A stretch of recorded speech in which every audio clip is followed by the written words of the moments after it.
Hi, welcome. In this video, I want to take a couple minutes to talk about just the amount of critical thinking that went into developing this one-of-a-kind system of training. This is something where I don't talk about that a lot. I don't market it that way.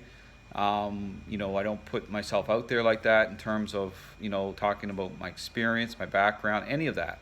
And this is why, again, when balance trainers and trainers come into my look at my videos or look at what I do, they're looking at things from appearances. They're looking at things without even asking the questions regarding the role of both influence of a process, the lining the stuff up by way of why there's so many problems that are generated between dogs and owners, why things don't line up, all those things. Nothing is considered or asked. They just they think.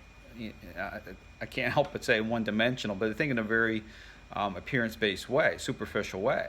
And this is the issue about depth, okay? And going back into my journey and even putting this very popular idea of what training is under the microscope, okay? Because this is what I did. And even coming alongside a behavioralist for a period of time to really look at this stuff.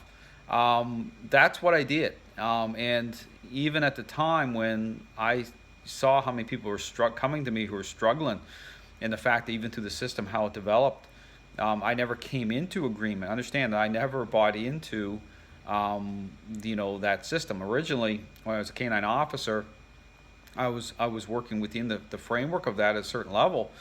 But again, over time, and again, from my background, and as I started to ask the tough questions, here's the thing. At the time, I talk about people having the desire, when I talk about people having the desire for the truth and asking certain questions, is even at the time, I was asking questions that other trainers couldn't even answer. I couldn't answer them, but they couldn't answer them either. But I said to myself, well, I'm going to find the answers because it matters. Not even one dog should be taking the hit if there's something that we're doing wrong as the human. If there's an idea we have and it's not lining up, well, why isn't it lining up for so many people? Versus just blaming dogs and versus being popular and all those different things. I said, well, it doesn't matter. I'm going to make the trade-off. I mean, that's just I settled it at the beginning. The truth matters. And so, at that time, again, going through, and don't get me wrong, it took a lot of critical thinking.